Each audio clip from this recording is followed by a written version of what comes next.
તો સુરતમાં 1008 સહસ્ત્રકુંડી હનુમંત યજ્ઞ યોજાશે। ત્યારે કોસંબા નજીક દત્તાત્રેય આશ્રમ ખાતે આયોજન કરવામાં આવ્યું છે। ત્યારે એશિયા બુક ઓફ રેકોર્ડ માટે તૈયારી કરવામાં આવી છે, તો ઇન્ડિયા બુક ઓફ રેકોર્ડ માટે પણ તૈયારી કરાઈ છે। ત્યારે વિશ્વ શાંતિ અને હિન્દુ ધર્મની જાગૃતિ માટે યજ્ઞનું આયોજન કરવામાં આવશે। તો એક જ દિવસમાં 1008 સહસ્ત્રકુંડી હનુમંત યજ્ઞ યોજાશે।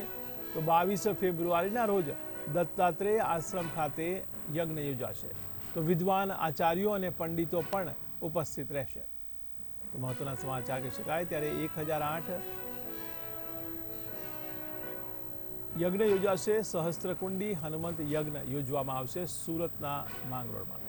ત્યારે સુરતમાં 1008 સહસ્ત્રકુંડી હનુમંત યજ્ઞ યોજાશે। ત્યારે કોસંબા નજીક દત્તાત્રેય આશ્રમ ખાતે આયોજન કરવામાં આવ્યું છે।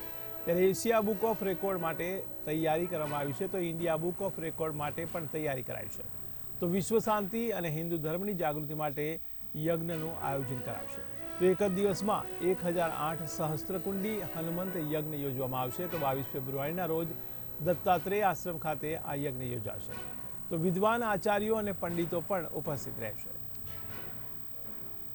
કે આ અશુદ્ધ વાતાવરણ જ્યાં હોય ત્યાંથી શુદ્ધ વાતાવરણ પ્રબળ મળે, નકારાત્મક ઉર્જા જે વાતાવરણમાં રહેલી હોય તે દૂર થાય।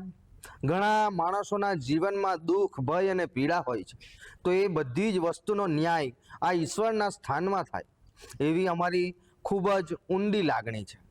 અને વૈદિક પરંપરા આપણા ઋષિમુનિઓએ 4 વેદો બનાવ્યા ત્યારથી ચાલતી આવી છે।